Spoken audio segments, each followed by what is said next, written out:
교제하길 원하시는 하나님을 깊이 만나는 시간 되기를 소망합니다. 예수님의 이름으로 기도드렸습니다. 아멘. 하나님의 꿈으로 일어나라 라는 제목을 가지고 말씀을 살펴보도록 하겠습니다. 한번 따라하겠습니다. 하나님의 꿈으로 일어나라. 자식이 좀 어려워졌다가 뭘 다시 시작하려고 하면 부모가 좀 돕고 싶어져요. 애잔한 마음이 있다고. 그러니까 이게 뭐 잘 나가는 자녀를 돕는 거 말고 뭐 하다가 실패했어. 가정을 실패하든 뭐 사업을 실패하든 건강을 실패하든. 그런데 애가 다시금 뭐 일어나서 재혼도 하려고 하고 또 다시 장사해서 뭘 좀 재기해 보려고 하면 부모가 쌈짓돈을 털어서 돕고 싶어져요. 제가 이렇게 주변에 보면 막 쌈짓돈도 풀어서 주려고 하고 또 이렇게 여행도 좀 보내주려고 하고 또 막 잔소리도 많이 해요. 너 다시는 술 먹고 그렇게 하면 안 된다. 너 다시는 그렇게 가게 할 때 그렇게 남 손에 맡겨놓고 너는 밖에 놀러 다니면 안 된다. 막 잔소리도 하고 또 가족끼리 돌아가신 부모님 산소에 가서 뭐 다짐하기도 하고. 그러니까 부모가 자녀가 실패했다 일어나면 막 이렇게 돕고 싶어요. 하나님도 똑같아요.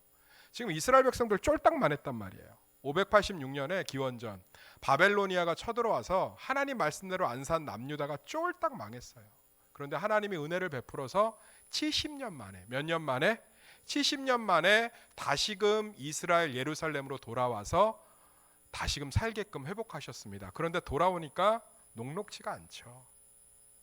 원래 신앙생활이 다 그래요. 여기서 은혜 받고 문제 앞으로 가면 힘들고 여기서 위로받고 현실 앞으로 가면 쉽지 않고 주님 앞에서 분명히 치유의 확신이 있을 거라고 위로받았는데 병원 결과 들어서 안 좋으면 속상하고 분명히 하나님께서 우리 가정의 이 문제 해결하신다고 했는데 담대함이 생겼는데 실제로 뚜껑 열어보면 그대로인 것 같고 부부싸움에서 교회 와서 막 하나님께 은혜 받고 가서 먼저 사과했는데 오히려 이잡듯이 잡으려고 그러고 이런 거 좀 웃으시면 안 될까요? 네. 이잡듯이 잡으려고 그러고 그러면 오히려 막 더 속상하죠. 네. 신앙생활이 그래요. 하나님께 위로를 받고 포로들이 귀환했는데 이건 뭐 상상을 초월하는 거예요. 너무너무 부셔나갔고 너무너무 회파해놔서 원래 바벨론이 예루살렘 성전 무너뜨릴 때 다시 이것들 이 지긋지긋한 유대인들이 이거 다시는 못 세우게끔 그러니까 벽돌 하나 안 남겨놓고 다 무너뜨리고요. 거기다가 농사 못 짓게끔 돌날라다 다 옮겨놓고 창을 잡을 수 있는 남자들은 아킬레스건 다 끊어놔서 다리병신 만들고 여자들은 배갈라갖고 임신 하나도 못하게 만들고 그랬단 말이에요. 그러니까 돌아와서 보니까 너무 힘든 거예요. 너무너무 힘든 거예요. 중장비가 있겠어요? 뭐 사람이 있겠어요? 그러니까 피를 토하는 거죠. 그런데 하나님이 이 이스라엘 성전을 재건하는 이스라엘 백성들을 보고 가만히 있는 게 아니라 속이 타셔서 응원을 하려고 3명의 선지자를 보냅니다. 그게 누구냐? 따라합시다. 학개, 스가랴, 말라기. 이 사람들이 포로기 때 이스라엘 백성들 응원하라고 보낸 하나님의 사도, 목사, 선지자들이에요. 근데 좀 달라요. 이 학개는 어떻게 위로를 했냐? 그러니까 어떻게 우리가 나가야 되는지 그러니까 자꾸 말씀 이렇게 은혜 주면서 이스라엘 백성들 격려한 거죠. 그리고 스가랴는 어떻게 은혜를 줬냐? 꿈, 환상, 비전. 야, 너 정말 하나님께서 이렇게 회복하실 거야. 그래서 스가랴는 오늘 살펴봤지만 다 꿈에 대한 이야기, 환상에 대한 이야기 그런 것들 보여주면서 우리 뭐 청사진 같은 거 있잖아요, 그죠? 우리 아파트 이렇게 청약대 갖고 기초만 올라 있는데 청사진 맨날 들어가서 보면서 뭐 그래요. 우리 단지에 이렇게 계곡이 흐르는구나. 우리 단지에 이렇게 헬스장이 들어온대. 막 이러면서 되게 좋아하잖아요. 스가랴는 그런 거예요. 얘들아 힘내. 이 황량한 이 예루살렘 이 무너진 성전과 성벽 가운데 내가 이렇게 세울 거야라고 청사진을 보여주는 게 스가랴. 그리고 이 청사진이 어떻게 구체적으로 이루어질지를 이성적으로 설계 도면을 그려준 게 학개. 그럼 말라기는 뭐냐? 잔소리예요, 잔소리. 니네 제발 또 그러면 또 망한다. 또 그러면 또 실패한다. 하나님의 정곡을 찌르는 잔소리가 뭐예요? 말라기예요. 그래서 참 하나님 재밌지 않나요? 그냥 뭐 한 가지 방법 믿음 없다고 두드러 팰 것 같은데 그러지 않고요. 여러 가지 방법으로 위로하시는 줄 믿습니다. 여러 가지 방법으로 성도를 인도하시는 줄 믿습니다. 제가 자꾸 말씀을 강조하니까 뭐 신비, 환상, 방언 이런 거 부정할 것 같은데 그렇지 않아요. 저도요 보이지 않는 신비로운 사건 너무 많이 겪었던 사람이에요. 다만 신앙의 균형감이 중요한 것이 균형감. 오늘 보세요. 학개, 스가랴, 말라기를 통해서 한쪽으로만 힘을 주시는 게 아니라 여러 가지를 통해서 힘 주시잖아요. 근데 우리가 치우친다고 자꾸 한쪽으로 치우치니까 하나님의 다양한 은혜를 누릴 수 없는 거예요. 우리 세수만교회 성도들은 신앙의 균형감들이 잘 생기길 소망합니다. 기도, 예배, 말씀, 이 세 축이 굳건하게 서가는 우리 성도들 되기를 예수의 이름으로 축원합니다. 그러니까 스가라는 꿈에 대한 이야기라고 했잖아요. 사랑하는 성도님들, 우리가 왜 우리 삶에 열정이 없는지 아세요? 꿈이 없어서 그래요.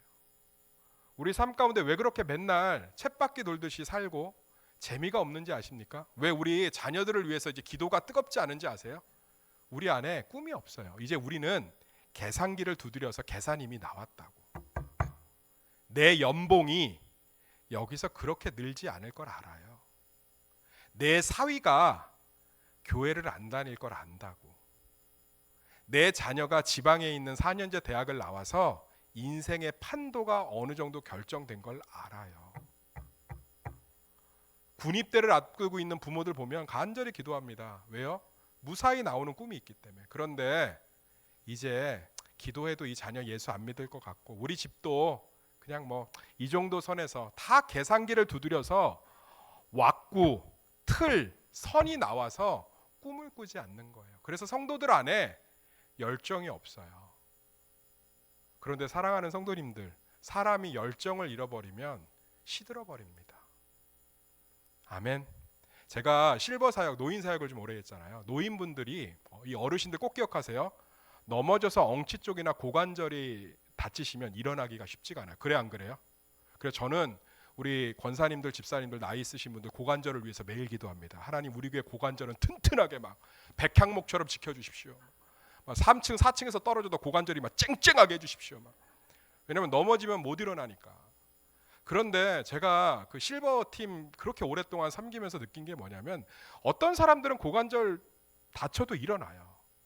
왜 그런지 보면, 신방 가보면 이미 낙심했어. 아유, 목사님, 내가 이제 다 늙었나 봐. 아유, 찬양 듣고 그런 것만 불러. 하늘 가는 발. 그리고 혼자 울고 있어. 목사님, 내가 늙었나 봐. 그럼 못 일어나. 열정과 꿈이 없으니까. 그런데 뭐 어떤 권사님들은 고관절 다쳤어도요, 막 이번 계기로 내가 더 건강해지리라 이러면서 막 물리치료 끝까지 받고, 할렐루야. 콘드라친 막 2천, 4천, 5천 막 먹고, 찬양을 불러도 반드시 내가 너를 축복하리라 막 이런 막. 그럼 막 펄펄 일어나서 날아다닌다니까. 할렐루야. 사람이 열정을 잃어버리면 아무것도 못해요. 제가 안타까운 건, 그래도 어르신들은 열정을 잃어버려도 살아온 인생이 있으니까 충분히 그 연륜 가운데 존중하는데, 제가 정말 속상한 게 뭔지 아세요? 청년들, 청소년이 꿈이 없어요. 왜 내 자녀, 목사님 우리 애는 꿈이 없어요. 제가 왜 꿈이 없는지 솔직히 얘기해 드릴까요? 부모가 꿈이 없으니까. 부모가 맨날 돈 없으면 뭐 안 돼. 내 인생 계산기 이미 다 두드려서 이거 안 돼, 저거 안 돼. 아빠 나 미술할까? 미술해 갖고 야 돈이 얼마나 드는데. 이미 꿈이 없잖아요. 소망이 없는데 아이들이 무슨 꿈을 가져요.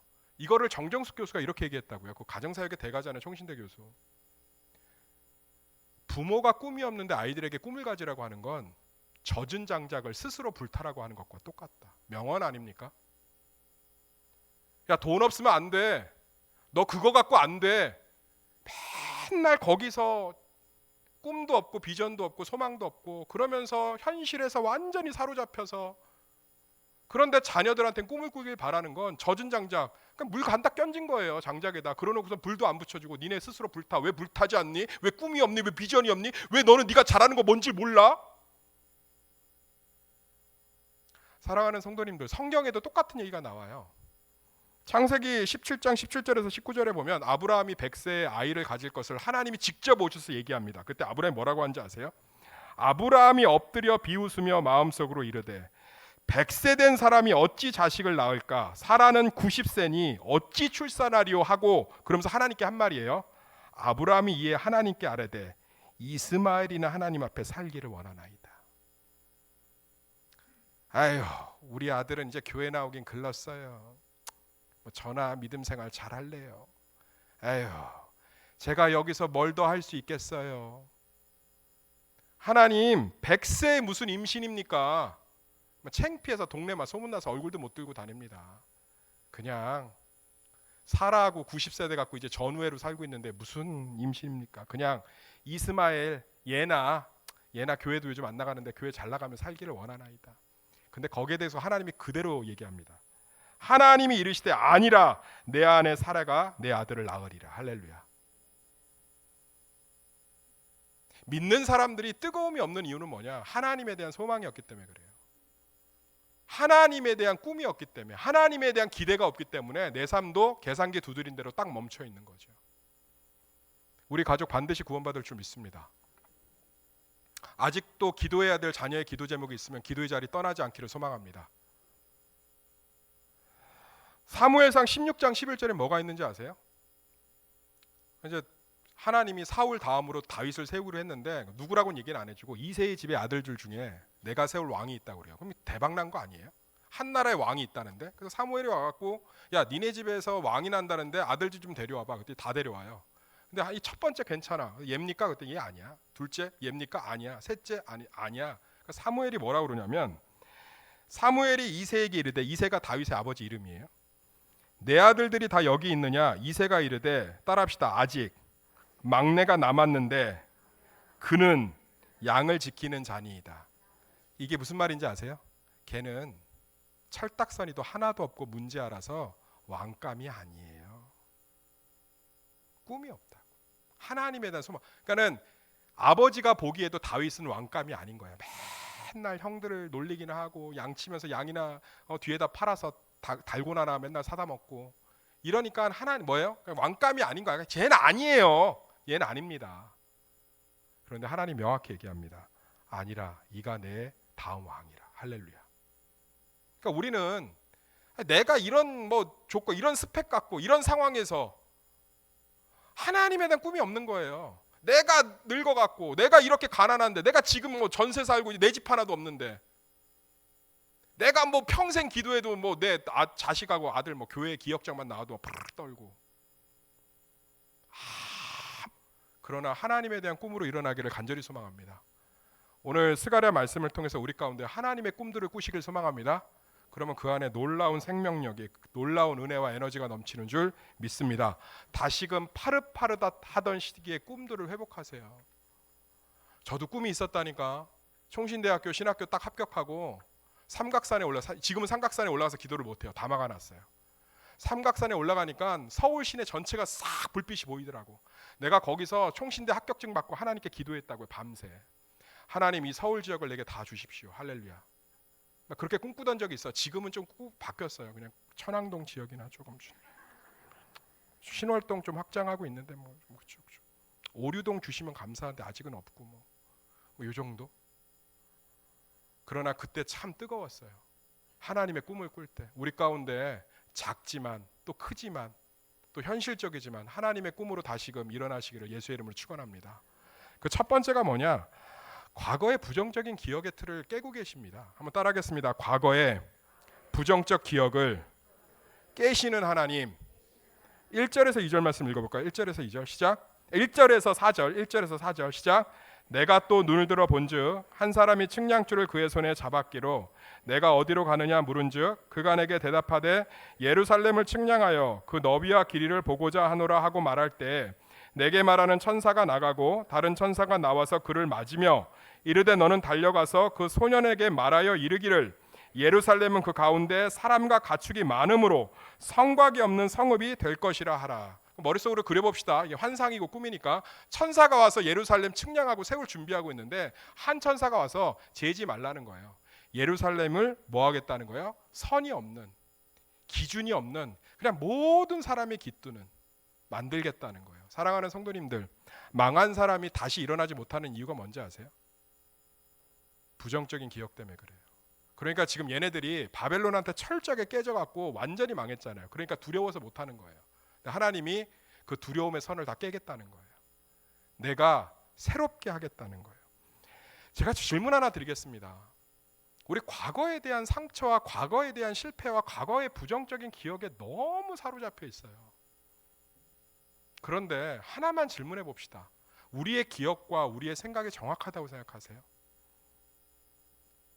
다니엘 쉑터라고 이 기억의 심리학자, 이 사람이 쓴 7가지 죄악인가, 이 책 되게 재밌어요. 여기에 보면 이 사람이 심리학자예요. 기억 심리학자. 이렇게 얘기하고 있습니다. 우리는 이따금 과거를 잊기도 하고 때로는 과거를 왜곡하기도 한다. 불편한 기억들은 수년 동안 우리를 괴롭히기도 한다. 기억은 우리 일상생활에서 무척이나 광범위한 역할을 담당하기 때문에 기억의 망각이나 왜곡으로 우리가 곤란한 상황을 통해서 무너지기 전까지 우리는 그 기억을 붙들려고 한다. 쉽게 얘기해서 무슨 얘기냐면 우리는 부정적인 기억을 놓지 못한다는 거예요. 사랑하는 성도님들, 하나님은 지금의 하나님 되시는 줄 믿습니다. 제가 담임 목회를 하면서 기도원을 올라갔는데 하나님이 제게 주시는 게 뭔지 아세요? 뭐 능력? 영성? 인격? 아니요. 너 전에 교회에서 상처받고 나온 거에 대한 상처를 그대로 때리시더라고요. 너 그 마음 갖고 성도들 못 사랑한다. 제가 전에 교회 정말 열심히 했거든요. 정말 10년을. 그런데 하루아침에 나왔단 말이에요. 그러니까 그 안에 있는 제 아픔들이 있는 거예요. 그걸 하나님이 그대로 얘기하시는 거예요. 너 그거 극복 못하면. 그러면서 하나님이 그거 극복하게 하신 게 뭔지 아십니까? 뭐 신비로운 능력? 아니면 뭐 모든 것들을 이해하는 마음? 아니요. 진짜 기억을 떠오르게 하시더라고. 할렐루야. 나같이 형편없는 사람을 10년 동안 함께 해준 교회. 그 사람을 목사라고 전도사 때부터 강도사, 부목사 때까지 함께 성경 공부하면서 기도해 줬던 성도들. 그러니까 저는 부정적인 기억 때문에 이렇게 나를 배신했어, 이렇게 나를 내보냈어 라는 것들이 있는데 하나님이 제대로 기억을 떠오르게 하니까 그건 진짜 눈꼽만치도 아니고 정말 많은 것들을 하나님이 함께 하셨더라고요. 할렐루야. 그러니까 제 안에 모든 것들이 사라지면서 한 성도와 교회를 품고 사랑할 수 있는 틀들이 생기더라고요. 예수님 보세요. 예수님 얼마나 사람들이 미워했습니까? 아니 안식일 날 병 고치면 죽이겠다고 그러고 그리고 죽였잖아요. 설교하면 꼬투리 잡고 죽이겠다고 그러고 창기하고 밥 먹으면 죽이겠다고 그러고 세리들하고 밥 먹으면 죽이겠다고 그러고 그럼 우리는 그 부정적인 기억에서 사로잡혀서 예수님 못 나왔어야 돼요. 내가 안식일에 또 병 고치면 또 제사는 걔네들이 나 죽인다고 하면 어떡하지? 싫어하면 어떡하지? 내가 창기들하고 밥 먹으면 또 나한테 손가락질하면 어떡하지? 내가 이 설교하면 저 사람들이 싫어해서 또 꼬투리 잡아 죽인다고 하면 어떡하지? 그런 모습 성경에 하나도 없어요. 그냥 그때그때 설교하세요. 할렐루야. 왜요? 하나님은 현재의 하나님 되시는 줄 믿습니다. 니네가 과거에 70년 전에 바벨론한테 철저하게 깨졌어도 이제는 내가 너희들 세우겠다는 거예요. 할렐루야. 거기서 벗어나셔야 됩니다. 하나님은 과거의 하나님이 아니라 현재의 하나님 되시는 줄 믿습니다. 과거에 깨졌고 넘어졌고요. 미움받았고 오해받았어도요. 지금 하나님이 살아계셔서 우리와 함께 하시는 줄 믿습니다. 예수님 얘기 다시 하잖아요. 예수님 맨날 쫄았어야 돼요. 맨날 눈치 봤어야 돼요. 내가 안식일에 병 고치면 나 죽이려고 하는데 지금 이 병자들 어떻게 해야 되지? 고쳐야 되나? 말아야 되나? 그냥 고치시잖아요. 거기서 또 죽이려고 하면 뭐 또 예수님 그리고 또 다른 데 옮겨가서 또 고치시잖아요. 왜요? 그분의 주기도문 보세요. 그날그날의 은혜를 구하고 일용할 양식을 구하고 하나님의 뜻이 이루어지는 걸 구하고 할렐루야. 사랑하는 성도님들, 과거에 아프셨고 넘어지셨고 실패하셨고 깨졌고 오해받았고 미움받으셨죠? 그래서 지금까지 하나님이 축복하셨잖아요. 할렐루야. 그 과거의 기억 진짜 한번 떠올려 보세요. 정말 그렇게 고통스러운 기억만 있는지. 이제 자유하세요. 하나님 지금 측량줄 재지 말래요. 내가 어떤 선이 없는 모든 너희들이 예루살렘 옛날에 예루살렘이 성벽이 얼마였지? 높이가 얼마였지? 그거 하지 말라는 거예요. 내가 새로운 예루살렘을 세우겠다는 거예요. 할렐루야. 새로운 하나님의 역사가 날마다 선언되는 줄 믿습니다. 과거에 아프셨던 기억, 넘어지셨던 기억, 슬픔의 기억은 과거로 흘려보내시길 소망합니다. 빅터 플랭클린의 죽음의 수용소에 보면 이제 아우슈비츠 수용소에 이 사람 뭐 그냥 일반 사람 아니에요. 우리 전 세계 3대 정신분석학자예요. 프로이드, 아들러, 빅터 플랭클린. 근데 이 빅터 플랭클린이 아우슈비츠 수용소에서 얘기를 해요. 이제 새로운 사람들이 들어오면 제일 먼저 묻는 게 뭐냐면 미군이 어디까지 왔냐는 거예요. 미군이 어디까지 왔습니다. 그럼 그날은 축제래요. 이제 우리 조국 있으면 자유구나. 그런데 전쟁이라는 게 한 보 전진하면 두 보 후퇴하기도 하잖아요. 그죠? 근데 그 다음 사람이 왔는데 이번에는 물러났습니다 이러면 자살자가 속출하고 우울자들이 속출하고. 왜요? 아니 과거에도 미군이 온다고 했는데 안 와서 무너졌으니까. 그런데 그 안에서도 긍정적인 사람들이 있더라. 그 사람들 관찰해보니까 뭐냐, 후퇴했으면 그럼 그때 속상함으로 끝내더라는 거예요. 그리고서는 현실 가운데 있는 것들 거기에 집중하더라는 거. 이 잡고 헤어진 죄수복 꼬매고 옆에 있는 사람 웃겨주고 노래하고. 사랑하는 성도님들, 과거가 우리를 붙들지 못하고 죽이지 못했으니까 여기까지 온 거 아니에요. 할렐루야. 하나님은 현재의 하나님 되시는 줄 믿습니다. 그때 하나님이 지키셨고 보호하셨고 도우셨으니까 여기 앉아갖고 지금 예배드리고 있는 거 아니겠습니까? 할렐루야. 과거의 측량줄로 제발 힘들어하지 마시고요, 측량줄 집어 던지고 선이 없는 예루살렘을 꿈꾸시기를 예수의 이름으로 축원합니다. 마지막으로요, 소망은 부어지는 거예요. 한번 따라하겠습니다. 소망은 부어지는 것입니다. 다시 한번 따라하겠습니다. 소망은 부어지는 것입니다. 5절을 읽어볼게요. 5절 큰 소리를 읽겠습니다. 시작. 여호와의 말씀에 내가 불로 둘러싼 성곽이 되며 그 가운데서 영광이 되리라. 이게 뭐라고 하는 거예요? 이제 예루살렘을 지키는 건 성벽이 아니고 내가 되겠다는 거예요. 내가 내려와서 예루살렘에 뭐가 되겠다는 거예요? 불이 되겠다. 불로 둘러싼 성곽이 되고 그 가운데 내가 딱 쓰겠다는 거예요. 사랑하는 성도님들, 제가 참 안타까운 게 뭐냐면 우리 자꾸 뭘 붙잡으려고 해요. 기독교는 붙잡는 게 아니고 부어지는 건 줄 믿습니다. 따라합시다. 붙잡는 게 아니라 부어지는 것입니다. 90년대 후반에서 2000년대 초반 한국 교회로 휩쓴 단어가 있었어요. 뭐였죠? 비전이란 단어. 비전. 한국 교회 90년대 후반부터 2000년대 초반에 비전이란 단어가 정말 막 홍수처럼 넘쳐났고, 비전이란 단어를 쓰지 않으면 무언가 이렇게 좀 구시대적인 느낌을 주는 그런 시기가 있었어요. 아주 좋은 단어예요. 하나님의 꿈, 하나님의 능력, 비전. 그래서 비전 교회, 비전 트림, 비전 선교단, 뭐 비전을 붙들어라, 비전을 기도해라. 근데 나는 이거 보면서 비전은 얼마 못 가겠구나라는 생각이 딱 들었어요. 왜 그러냐면 뭘 모르더라고. 비전은 내가 붙드는 게 아니고 부어지는 거예요. 할렐루야. 이 비전에 대해서 맨날 설교한 구절이 요엘서 2장 28절이거든요. 제가 읽어드릴게. 한번 생각해 보세요. 그 후에 내가 영을 만민에게 부어주리니. 할렐루야. 너희 자녀들이 장래일을 말하며 늙은이들은 꿈을 꾸고 너희 젊은이들은 이상을 볼 것이라. 열정이 회복될 것이다. 그건 너희들 안에서가 아니라 내가 부어줄 것이다. 사랑하는 성도님들, 하나님이 부어주시는 거예요. 그래서 신앙은 예배자로 사는 겁니다. 예배 가운데 있으면요 막 부어주세요. 할렐루야. 은혜를 부어주시고 사랑을 부어주시고 소망을 부어주시고 열정을 부어주시고 평강을 부어주시고 담대함을 부어주시고, 할 수 있다, 할 수 있어, 주님이 축복하실 거야, 막 이게 아니라고. 막 그러면서 뭐 절망은 내 것이 아니다, 뭐 고통은 내 것이 아니다, 뭐 이게 선언한다고 되겠습니까? 나가면 절망인데.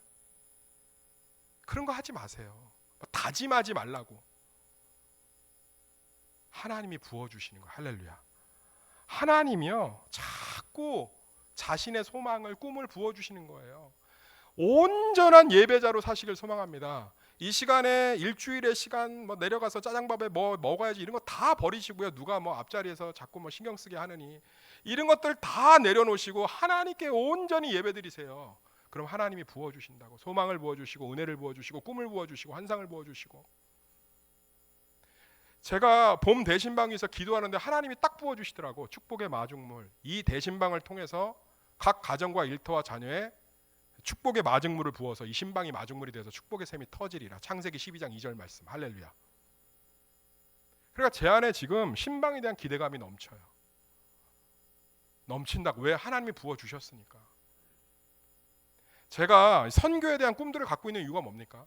그거 뭐 제가 뭐 다짐한 거 아니에요. 기도하는 가운데 하나님 부어주시는 거예요. 새소망 교회를 통해서 정말 많은 교회를 살리리라. 할렐루야. 지난주에 우리 스리하고 형규 부부가 찾아와갖고 이 홈페이지, 청년부 홈페이지 좀 나누고 있었어요. 그런데 목사님 이렇게 홈페이지에 대해서 이렇게 관심 갖는 이유가 뭐냐고 나누다가 제가 비전을 좀 선언했어요. 제가 요즘 이제 어려운 교회들 많이 돌아다녀 보니까 이게 뭐 말씀도 좋고 참 교회가 괜찮은데 개척교회고 시골교회인데 홈페이지가 무슨 천리안 누리텔 하이텔 시절 그대로 갖고 있는데 다음 카페에 아직도 홈페이지가 있는 교회 너무 많아요. 가슴이 아프더라고. 그래서 제가 부부한테 같이 비전 나눴어요. 우리 하나님이 축복해 주시면 살아있는데 작은 교회, 여력이 없는 교회들 홈페이지들을 관리해 주면서 그걸 통해서 지역사회에 좋은 말씀이 전파되고, 근데 막 두 부부하고 제가 막 뜨거워지더라고. 그런 게 부어지는 거예요. 할렐루야. 이루어 가실 줄 믿습니다. 사랑하는 성도님들, 부어주시는 거예요. 고관절 다쳐도 하나님께 있는 처소에서 예배드리잖아요. 강건함을 부어주시는 줄 믿습니다. 내가 사업이 좀 힘들어져도, 일터가 힘들어져도 하나님 앞에 나오면 하나님 부어주시는 거예요. 그럼 그 힘 갖고 가서 또 일하는 거예요. 할렐루야. 내 자녀의 소망이 없어도 하나님께 온전히 예배자로 서면 하나님이 그 자녀에 대한 소망을 부어주는 거예요. 할렐루야. 그 힘 갖고 자녀 사랑하는 거예요. 기독교는 붙드는 게 아니라 부어주시는 건 줄 믿습니다. 말씀의 결론을 맺겠습니다. 이스마엘이나 하나님 앞에서 잘 살기를 원하나이다. 이 고백이 우리 가운데 사라지기를 소망합니다. 하나님에 대한 꿈, 과거의 경험으로부터 우리를 완전히 자유롭게 하시는 현재의 하나님을 소망하시길, 붙드시기를 간절히 소망합니다. 그리고 우리의 열정과 소망, 우리의 치유와 회복, 평강과 기쁨을 부어주시는 하나님께 예배함으로 말미암아 스가랴를 통해서 그 지친, 그 절망에 삽질을 하고 있는, 그 곡괭이질을 하고 있는 귀환한 이스라엘 백성들에게 부어주신 것처럼 우리 삶 가운데 하나님이 마음껏 부어주실 줄 믿습니다. 오늘 예배 가운데 각 성도들의 기도 제목과 심령 위에 하나님의 소망과 위로, 담대함과 평강, 기대와 은혜가 부어지기를 예수의 이름으로 축원합니다. 기도하겠습니다. 하나님, 이 예배를 통해서 부어주시옵소서. 우리 젊은이들, 청소년들 꿈을 갖게 하여 주시옵소서. 우리 30, 40대, 50대들 다 계산기 두드려서 정해진 인생이 아니라 다시금 하나님의 살아계심과 전능하심에 기대어 꿈을 꾸게 하여 주시옵소서. 우리 실버 세대들 다시금 주님을 경험한 그 간증 위에 교회와 선교를 위해서 하나님의 꿈을 붙들게 하여 주시옵소서. 이들이 우리 안에서 일어나는 일이 아니라 하나님의 성령 안에서 부어지는 역사가 되게 하여 주시옵소서. 예수님의 이름으로 기도드렸습니다.